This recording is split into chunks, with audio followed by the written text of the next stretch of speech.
2022. Coming ready or not. Take one.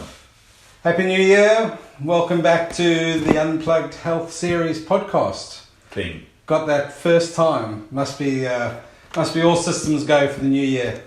Hope you had a great time off over Christmas. Hope it wasn't disrupted. We were just talking earlier of us saying of how many patients and clients I've had who either directly or indirectly have been interrupted by Mr. Omicron and how that's been affecting everyone. So I hope you're all well and ready to rock and roll for 2022.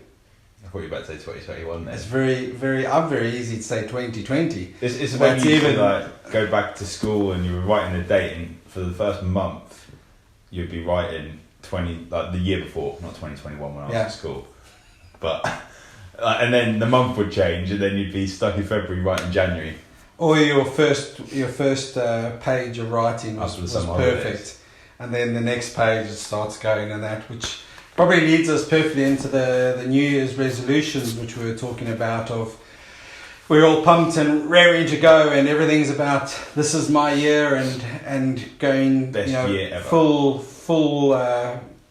pedal to the metal and going full out, and then the classic is some even don't even get to February where they burnt out the bad habits are back and what's the point kind of thing. So the topic today is kind of how can we avoid that? How can we avoid the going like the clappers and then dropping off, and then suddenly we're like, oh well, what's the use? And then the new year becomes the same as last year kind of thing. So what are your thoughts on that? I think so many people will start off, as I mentioned before, that they'll start off with, we have these great expectations, and there's a reason that so many resolutions fail. And hopefully that people here will be the ones that succeed. But such a high percentage fail is because we don't take other things into account. Using exercise, for example, I'm going to go to the gym 4 times a week, or whatever it is. And then you've got your schedule at work, which then gets busy. You've got family life, you've got everything going on, when 4 times a week was really unrealistic.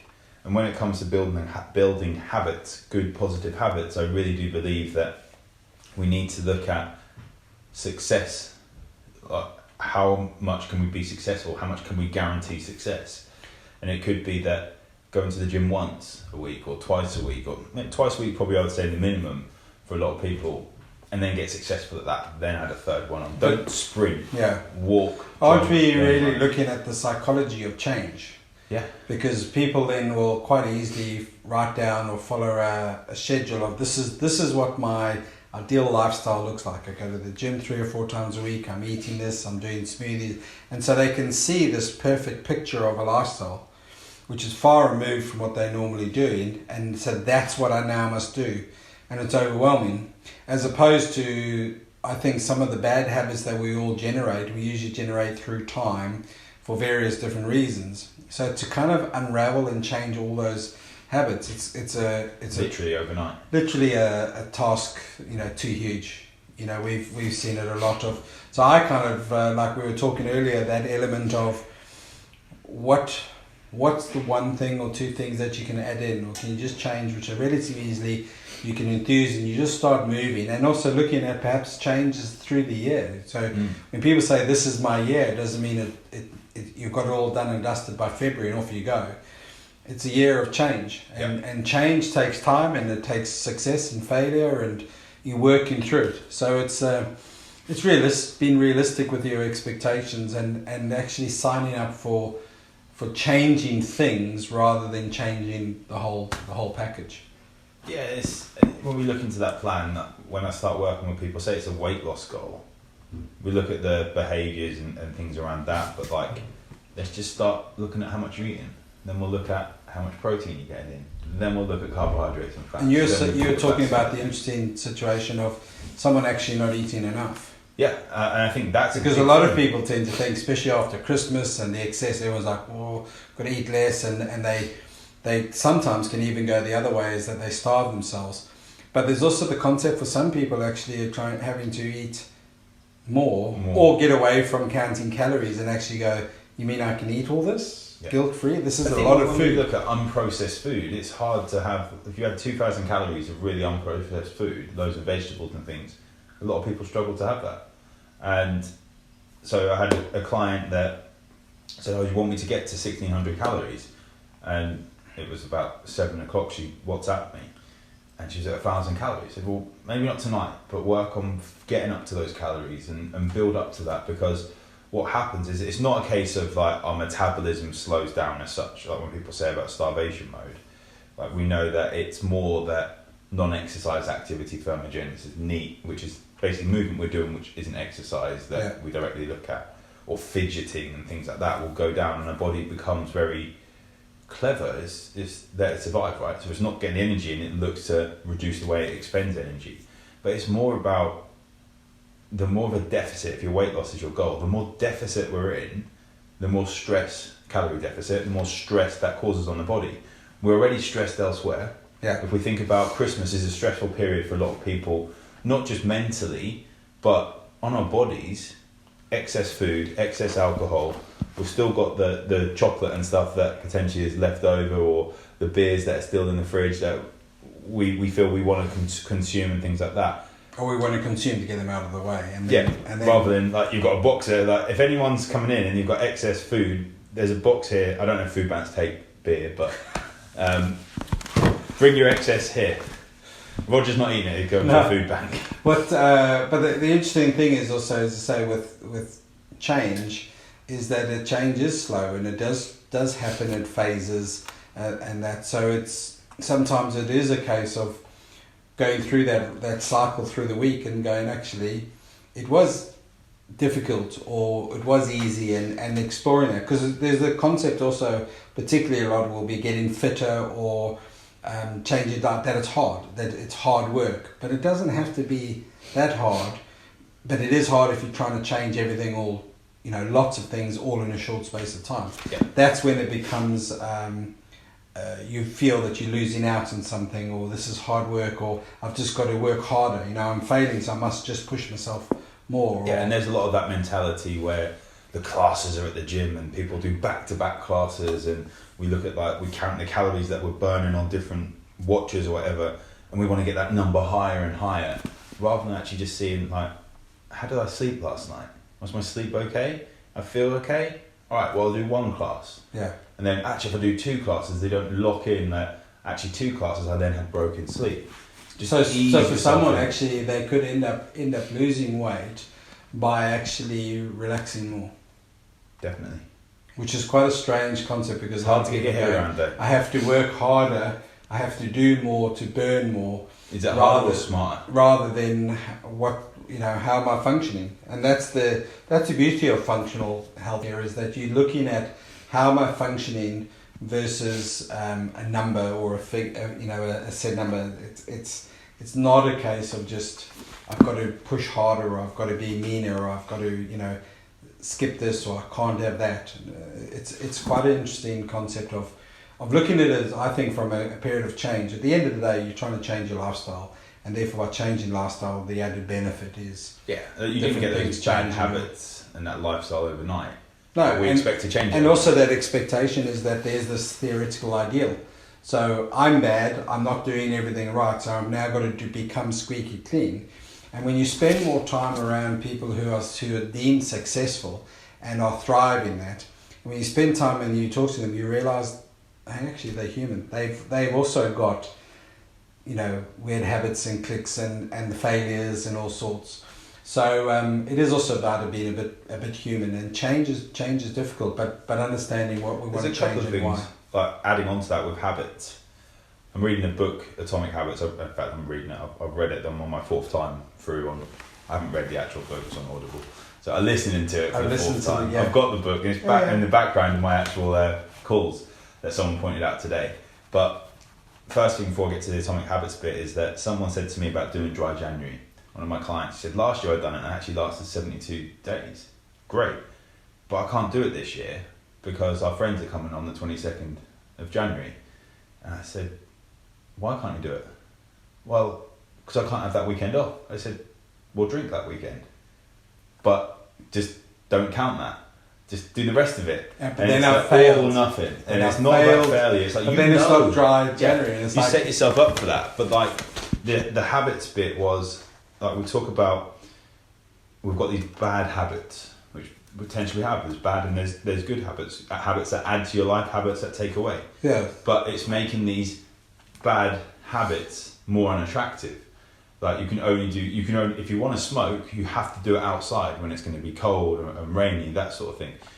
Or if you've got a bottle of wine in the house, make it hard. Don't put it in view where you can see it, where you're going to just mindlessly go get it. Most of the times that we're having this wine, why is it? We're doing it to reduce stress. It's not the wine we like. It's not the alcohol we like. It's the reducing stress. So is there something else we can do to reduce stress? That's what I mean by having that understanding of almost. This is an exploration of understanding more about yourself and your lifestyle and why you do certain things. So again, we say there's good food and bad food. There's just food. Yeah. There's just habits. So does a habit actually, if you've got a certain goal or an ideal you want to work towards, does this action or habit fulfill me? Does it move me towards my goals? If it doesn't, then we should at least question what role does it have in our place. Mm-hmm. So I had the same situation with a patient earlier today who was doing dry January. So I said, why do you do dry January? I understand the concept. So she was like, well, everyone does that. And I said, no, I've never done dry January. I said, but I'm quite comfortable with the concept of not drinking alcohol for a month. But also I'm quite comfortable that if I feel like having a beer, I have a beer. And she said, well, because of, all the excess of January, I do. I said, okay. So it's like a detox, a reset, I understand that. Yeah, and then the same what you just reminded me. She says, yeah, but therefore I can't have anything through January. So it's like, well, you've created a different habit, but now it's a hardship. What happens on the 1st of February? Exactly. So I said, well, what happens if you then, you have a social event and you have a glass of wine? Then technically you failed dry January. She says, oh no, then I won't have a social interaction because, and I was like, isn't it interesting? Because actually to me, dry January just highlights and questions us what is our relationship with alcohol. So we've gone hell for leather over December, socialized. Now we're going to deprive ourselves from social interaction because social interactions means I'm going to drink.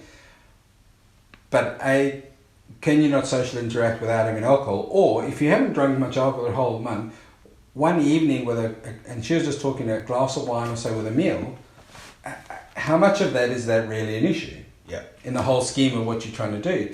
So it's just very interesting exercise of asking why people do what they do and what they perceive. It is, and that's why I said early on, to me, it is interesting because it really becomes the psychology of change. Yeah. And people like the idea of change, but they don't want hardship, but they try and change everything, so they create hardship. And that's why I think most people fail. There was another message from one of the clients today that said, I'm having a takeaway tonight. I think it's her daughter's birthday over the weekend, so I'm going to track things, but I'm not going to restrict.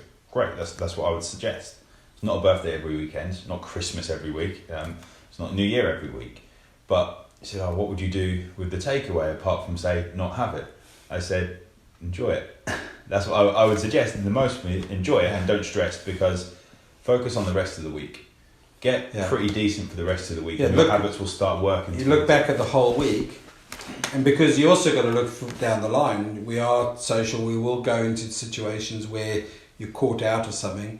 I think you've also got to get to that point where you feel comfortable to do something which is not what you do regularly. The more important is that it is something you don't do regularly, because you're the sum of what you do most often. So if it is a takeaway, have a takeaway, enjoy it guilt-free. But if you then or it means that then because the takeaway you enjoyed it so much that then you had 7 days of takeaway, then there's an issue. But then again, the takeaway is not the issue. It's like, okay, how come you just got stuck on the takeaway? Oh, I didn't have any food, and it might be a logistical thing, or it might be who knows? So it's all about the psychology of change, I think. And have you heard of Ted Lasso, the show? I have, yeah. Have you seen it? I think I've seen bits and pieces. I haven't seen the. They bring in it's an American guy who manages an American football team, comes over here and manages a football team, like the real football with the round ball. And in one of the episodes, they bring in a sports psychologist. And maybe that's what they needed to do at Man United. They needed to hire Ted Lasso. But this psychologist, he brings her this brown. They need a miracle. Yeah, something like that. But anyway, that's another topic. I've lost my train of thought now. Yeah, he brings her this brownie or something, this cake that he's made. She's like, I don't have sugar. And he's like, oh, why? It's like, well, I'm just cut it out completely or something like that. And then she speaks to him and says, like, have you tried not having sugar? He's like, yeah, but I didn't like not having sugar. So instead, I decided to work on the emotional reasons as to why I was actually overeating the sugar in the first place, rather than deprive myself completely of something that I actually did like and enjoyed every now and then. And I don't need it every single day now. And that was like, bam, drop the mic. But it's that show, like, you can get through 2 seasons without crying or laughing. It's supposed to be a comedy, but it teaches a lot of things. But that's the beauty of comedy, isn't it? Comedy is usually it's a lesson in disguise. An interesting take on what is normal life with a laugh, but it makes you think afterwards and go, oh, okay, there's some... Exactly. So watch Ted Lasso. Yeah. Don't listen to us. Takeaway. Watch Ted Lasso. With a takeaway. With a takeaway. Guilt-free. And what's your strategy? What's your strategy for 2022? Does anything what we talk about resonate with you, or do you have your own strategies? I'd be really interested to know of what it works, or are you some of those who just use last year's resolutions because they're still sitting there? And were they like the year before's resolutions, and the year before, and the year before? I think that's something that we keep. We were then rounding up, but if we keep making the same resolution, then is it truly the resolution we want? Well, there's not a problem with the resolution. It's the plan. What's your resolution? I don't have resolutions. I don't have resolutions, but I just want to be healthier this year. My resolution, I've got a decent birthday coming up this year, so 21. Yeah. My theme this year is this is my year. Whatever that brings, I don't know. But after all the years, just a good year. Some more social time, some good health, and more than some good health, and just moving forwards. Spurs to win something. Spurs won't win anything as long as they're not doing well with football teams. No. On that note. Well, on that, have a great year. We'll catch up soon, and as always, thanks for spending time with us. Take care. Take care.